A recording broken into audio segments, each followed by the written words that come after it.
के युवाओं को मैं ये एक संदेश देना चाहता हूँ कि भले ही देखिए प्रेम करना कोई ऐसा नहीं है कि नहीं, प्रेम कोई बहुत बुरी चीज़ है, ख़राब चीज़ है।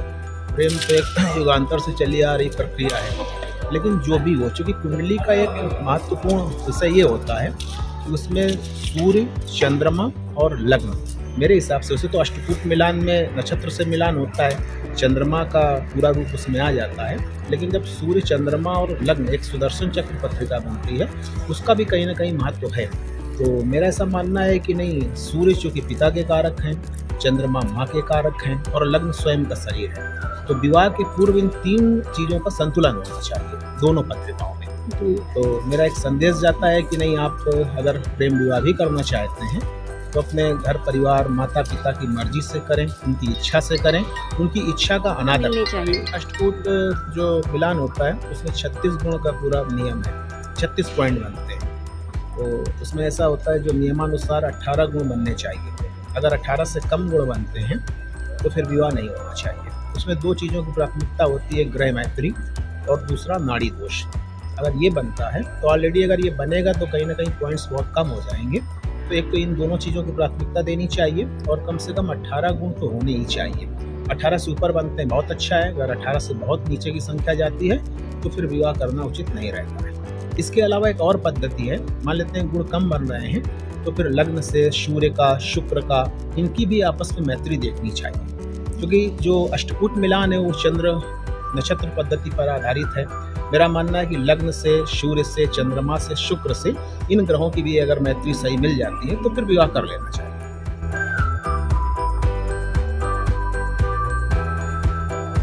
श्रीलोक मंगल ज्योतिष अनुसंधान संस्थान, चित्रकूट धाम मंडल, बांदा से ज्योतिषाचार्य राजेश महाराज का सप्रेम जय श्री कृष्णा। अमर उजाला एवं ग्राफिक इरा के संयुक्त सौजन्य से ज्योतिष महाकुंभ सम्मेलन में अनेक सह ज्योतिष प्रेमी बंधुओं, भगिनियों की कुंडली देखने का मुझे अवसर प्राप्त हुआ। विगत वर्षों की भांति इस वर्ष ज़्यादातर मेरे पास करियर को लेकर के व इसके अलावा वैवाहिक समस्या या विवाह कब तक और तलाक आदि के संबंध में कुंडली ज़्यादा देखने को आई।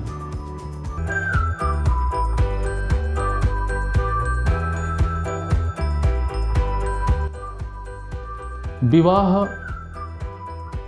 एक विषय है। ज्योतिष विषय में होरा ग्रंथ, पाराशर होरा शास्त्र, इसके अंतर्गत हम शिक्षा, स्वास्थ्य, जन्म व आयुर्दाय, जीवन का कष्ट समय का अध्ययन करते हैं।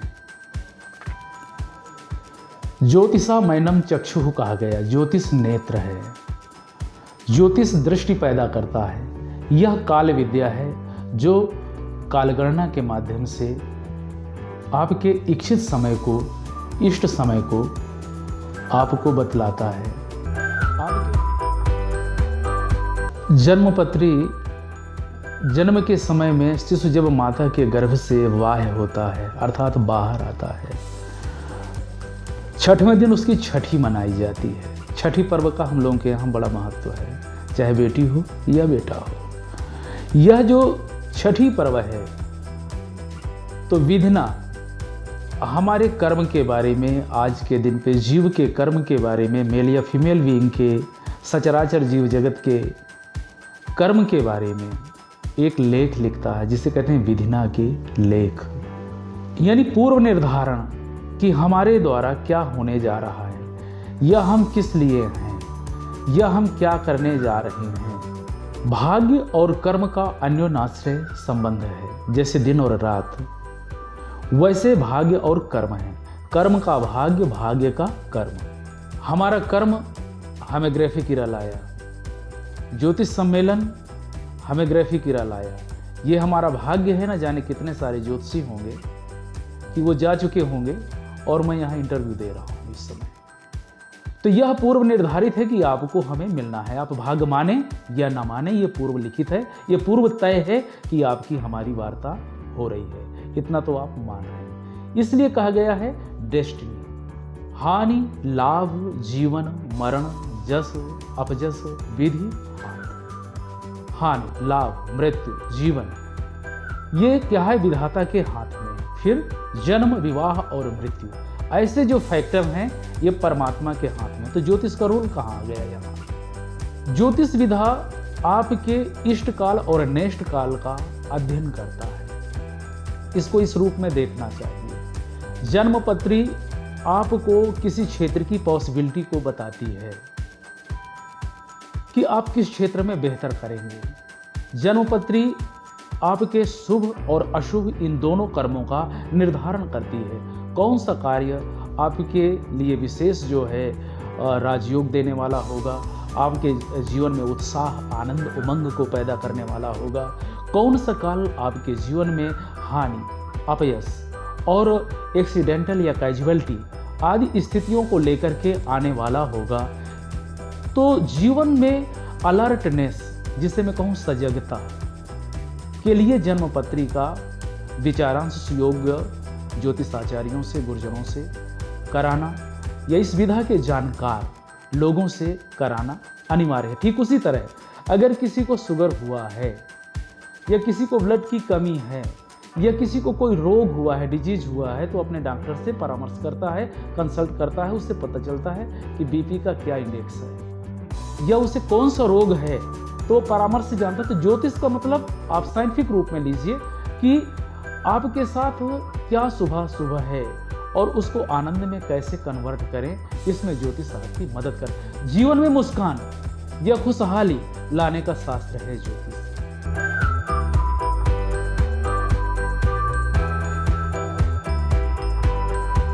जिनकी कुंडली नहीं है तो उनका भी भविष्यफल, अदृष्ट को बताने का प्रयास शास्त्रकारों ने किया है। ऐसे जातकों के लिए पहले हम वरीयता देते हैं प्रश्न कुंडली को।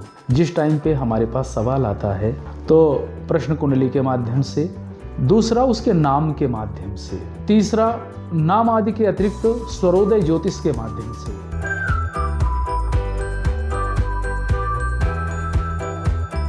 सवाल यह पैदा होता है कि जिनकी कुंडली नहीं है तो क्या उनको विवाह नहीं करना चाहिए? हमारे विचार से जिनकी कुंडली नहीं है उनको प्रश्न कुंडली आदि बना करके, या लव मैरिज केसेस पे जिनकी कुंडली नहीं है उनको प्रश्न कुंडली बना करके उसमें गुरु शुक्र की स्थिति को देखते हुए व चंद्रबल ताराबल को देखते हुए विवाह का तिथि निर्धारण करना चाहिए। साथ ही साथ पर्व विशेष में ऐसे लोगों को अपना विवाह करना चाहिए।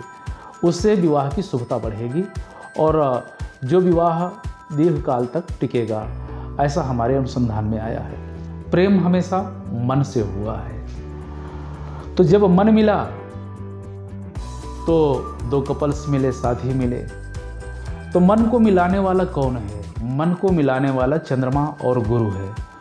साथ ही साथ शुक्र की जो स्थिति है, शुक्र की शुभता, जिन कुंडली में गजकेसरी योग या केतु की महादशा या राहु की महादशा आई, और ऐसे काल में खास करके राहु में शुक्र की दशा या राहु में सप्तमेश की दशा, राहु में खास करके पंचमेश की दशा या राहु में खासकर द्वितीयेश या नवमेश की दशा, केतु राहु जो सेपरेटिव स्टार हैं, राहु, केतु और शनि, इनमें जब जब नवम, पंचम या द्वितीय, सप्तम आदि ग्रहों की दशाएं आई हैं तो इनमें हमने पाया कि लव मैरिज आदि हुई हैं। जहाँ तक कुंडली,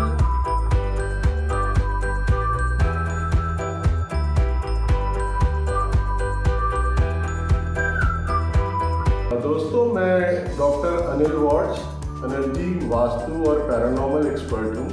मैं DLF गुड़गांव में रहता हूँ और मैं जो भी काम करता हूँ वो सारा साइंटिफिक है।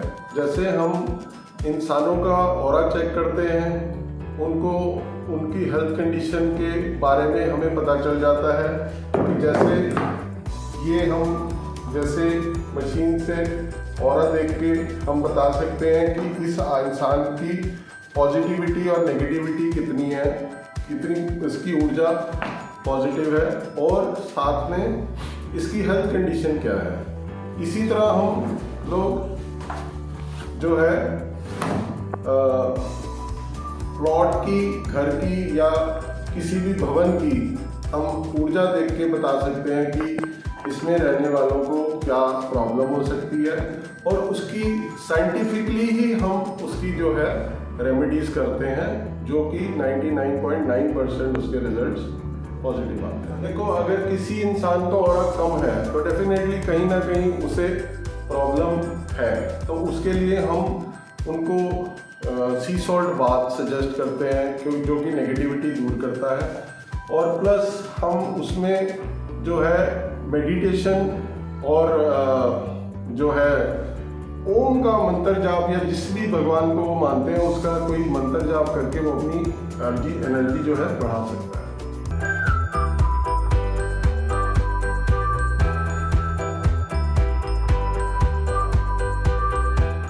डाउनलोड करें अमर उजाला ऐप और पाएं खबरें लगातार। आप ये वीडियो YouTube पर देख रहे हैं तो हमारे चैनल को सब्सक्राइब करें और बेल आइकन को दबाना ना भूलें। अगर आप Facebook पर ये वीडियो देख रहे हैं तो हमारे पेज को लाइक करें।